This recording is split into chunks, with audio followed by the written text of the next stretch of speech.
ॐ तव कथामृतं तप्तजीवनं कविभिरीडितं कल्मषापहं श्रवणमङ्गलं श्रीमदाततं भुवि गृह्णन्ति ये भूरिदा जनाः। কাশীপুর বাগানে ভক্ত সঙ্গে ঠাকুর শ্রী রামকৃষ্ণ। 1886, 14ই মার্চ। সপ্তম পরিচ্ছেদ। ঠাকুর শ্রী রামকৃষ্ণ কাশীপুরের বাগানে রহিয়াছেন। সন্ধ্যা হইয়া গিয়াছে। ঠাকুর অসুস্থ। উপরের হলঘরে উত্তরাস্য হইয়া বসিয়া আছেন। নরেন্দ্র ও রাখাল দুইজনে পদসেবা করিতেছেন। মণি কাছে বসিয়া আছেন। ঠাকুর ইঙ্গিত করিয়া তাহাকে পদসেবা করিতে বলিলেন।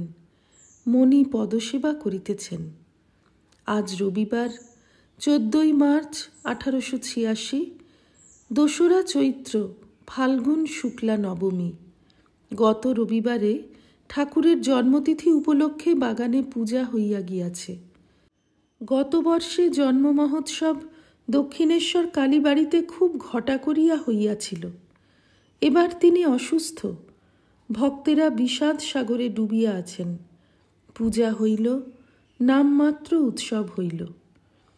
ভক্তেরা সর্বদাই বাগানে উপস্থিত আছেন ও ঠাকুরের সেবা করিতেছেন। শ্রী শ্রীমা ওই সেবায় নিশিদিন নিযুক্ত। ছোকরা ভক্তেরা অনেকেই সর্বদা থাকেন। নরেন্দ্র, রাখাল, নিরঞ্জন, শরৎ, শশী, বাবুরাম, যোগিন, কালী, লাটু প্রভৃতি। বয়স্ক ভক্তেরা মাঝে মাঝে থাকেন ও প্রায় প্রত্যহ আসিয়া ঠাকুরকে দর্শন করেন বা তাঁহার সংবাদ লইয়া যান। তারক, সিঁথির গোপাল ইহারাও সর্বদা থাকেন। ছোট গোপালও থাকেন। ঠাকুর আজও বিশেষ অসুস্থ। রাত্রি 2 প্রহর। আজ শুক্লপক্ষের নবমী তিথি। চাঁদের আলোয় উদ্যানভূমি যেন আনন্দময় হইয়া রহিয়াছে। ঠাকুরের কঠিন পীড়া। চন্দ্রের বিমল কিরণ দর্শনে ভক্তর হৃদয়ে আনন্দ নাই। যেমন একটি নগরীর মধ্যে সকলই সুন্দর, কিন্তু শত্রু সৈন্য অবরোধ করিয়াছে। চতুর্দিক নিস্তব্ধ। কেবল বসন্তানিল স্পর্শে বৃক্ষপত্রের শব্দ হইতেছে। উপরের হলঘরে ঠাকুর শুইয়া আছেন। ভারী অসুস্থ, নিদ্রা নাই। 2-1টি ভক্ত নিঃশব্দে কাছে বসিয়া আছেন। কখন কি প্রয়োজন হয়। একবার তন্দ্রা আসিতেছে ও ঠাকুরকে নিদ্রাগত প্রায় বোধ হইতেছে। এ কি নিদ্রা না মহাযোগ? ইয়াস্মিন স্থিত ন দুঃখেন গুরুণাপি বিচাল্যতে। এ কি সেই যোগাবস্থা? মাস্টার কাছে বসিয়া আছেন। ঠাকুর ইঙ্গিত করিয়া আরও কাছে আসিতে বলিতেছেন। ঠাকুরের কষ্ট দেখিলে পাষাণ বিগলিত হয়। মাস্টারকে আস্তে আস্তে অতি কষ্টে বলিতেছেন, তোমরা কাঁদবে বলে এত ভোগ করছি। সব্বাই যদি বলো যে এত কষ্ট, তবে দেহ যাক, তাহলে দেহ যায়। কথা শুনিয়া ভক্তদের হৃদয় বিদীর্ণ হইতেছে। যিনি তাহাদের পিতা মাতা রক্ষাকর্তা, তিনি এই কথা বলিতেছেন। সকলে চুপ করিয়া আছেন। কেহ ভাবিতেছেন, এরই নাম কি ক্রুসিফিকশন? ভক্তের জন্য দেহ বিসর্জন। গভীর রাত্রি। ঠাকুরের অসুখ আরও যেন বাড়িতেছে। কি উপায় করা যায়? কলিকাতায় লোক পাঠানো হইল। শ্রীযুক্ত উপেন্দ্র ডাক্তার আর শ্রীযুক্ত নবগোপাল কবিরাজকে সঙ্গে করিয়া গিরিশ সেই গভীর রাত্রে আসিলেন। ভক্তেরা কাছে বসিয়া আছেন। ঠাকুর একটু সুস্থ হইতেছেন। বলিতেছেন, দেহের অসুখ, তা হবে। দেখছি পঞ্চভূতের দেহ।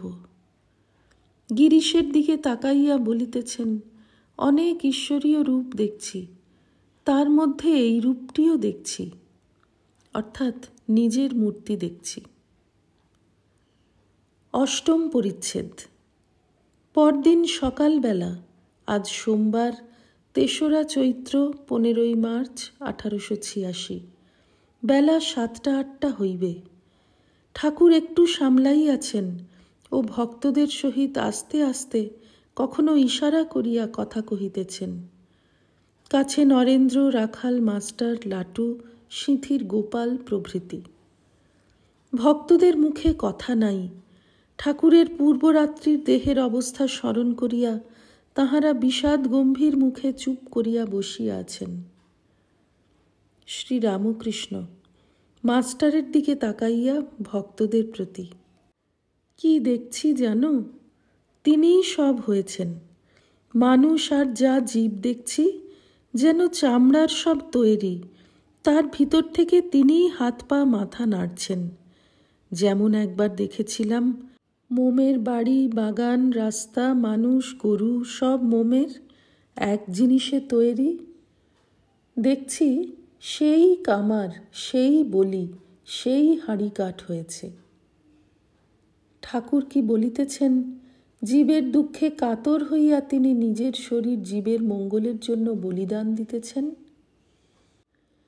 ঈশ্বরই কামার, বলি, হাঁড়িকাঠ হইয়াছেন। এই কথা বলিতে বলিতে ঠাকুর ভাবে বিভোর হইয়া বলিতেছেন, আহা আহা। আবার সেই ভাবাবস্থা। ঠাকুর বাহ্যশূন্য হইতেছেন। ভক্তেরা কিংকর্তব্য বিমূঢ় হইয়া চুপ করিয়া বসিয়া আছেন। ঠাকুর একটু প্রকৃতিস্থ হইয়া বলিতেছেন, এখন আমার কোনো কষ্ট নাই, ঠিক পূর্বাবস্থা। ঠাকুরের এই সুখ দুঃখের অতীত অবস্থা দেখিয়া ভক্তেরা অবাক হইয়া রহিয়াছেন। লাটুর দিকে তাকাইয়া আবার বলিতেছেন, ওই লোটো মাথায় হাত দিয়ে বসে রয়েছে, তিনি অর্থাৎ ঈশ্বরই মাথায় হাত দিয়ে যেন রয়েছেন। ঠাকুর ভক্তদের দেখিতেছেন ও স্নেহে যেন বিগলিত হইতেছেন। যেমন শিশুকে আদর করে সেইরূপ রাখাল ও নরেন্দ্রকে আদর করিতেছেন, তাহাদের মুখে হাত বুলাইয়া আদর করিতেছেন। কিয়ৎক্ষণ পরে মাস্টারকে বলিতেছেন, শরীরটা কিছুদিন থাকত, লোকদের চৈতন্য হতো। ঠাকুর আবার চুপ করিয়া আছেন। ঠাকুর আবার বলিতেছেন, তা রাখবে না। ভক্তেরা ভাবিতেছেন ঠাকুর আবার কি বলিবেন। ঠাকুর আবার বলিতেছেন, তা রাখবে না। সরল মূর্খ দেখে পাছে লোকে সব ধরে পড়ে, সরল মূর্খ পাছে সব দিয়ে ফেলে, একে কলিতে ধ্যান জপ নাই। রাখাল সস্নেহে, আপনি বলুন যাতে আপনার দেহ থাকে। শ্রীরামকৃষ্ণ, সে ঈশ্বরের ইচ্ছা। নরেন্দ্র, আপনার ইচ্ছা আর ঈশ্বরের ইচ্ছা এক হয়ে গেছে। ঠাকুর একটু চুপ করিয়া আছেন, যেন কি ভাবিতেছেন। শ্রীরামকৃষ্ণ নরেন্দ্র, রাখালাদি ভক্তের প্রতি, আর বললে কই হয়? এখন দেখছি এক হয়ে গেছে। ননদিনীর ভয়ে কৃষ্ণকে শ্রীমতী বললেন, তুমি হৃদয়ের ভিতর থাকো। যখন আবার ব্যাকুল হয়ে কৃষ্ণকে দর্শন করতে চাইলেন, এমনি ব্যাকুলতা যেমন বিড়াল আঁচড় পাঁচড় করে, তখন কিন্তু আর বেরোয় না। রাখাল ভক্তদের প্রতি মৃদুস্বরে গৌর অবতারের কথা বলছেন। নবম পরিচ্ছেদ। ভক্তেরা নিস্তব্ধ হইয়া বসিয়া আছেন। ঠাকুর ভক্তদের সস্নেহে দেখিতেছেন। নিজের হৃদয়ে হাত রাখিলেন, কি বলিবেন। শ্রীরামকৃষ্ণ নরেন্দ্রাদিকে, এর ভিতর দুটি আছেন, একটি তিনি। ভক্তেরা অপেক্ষা করিতেছেন আবার কি বলেন। শ্রীরামকৃষ্ণ, একটি তিনি আর একটি ভক্ত হয়ে আছে। তারই হাত ভেঙেছিল, তারই এই অসুখ করেছে, বুঝেছ? ভক্তেরা চুপ করিয়া আছেন। শ্রীরামকৃষ্ণ, কারেই বা বলবো, কেই বা বুঝবে।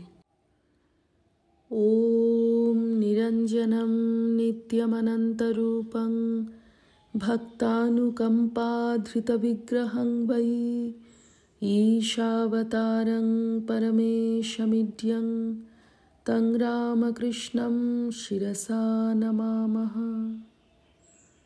श्रीरामकृष्णार्पणमस्तु।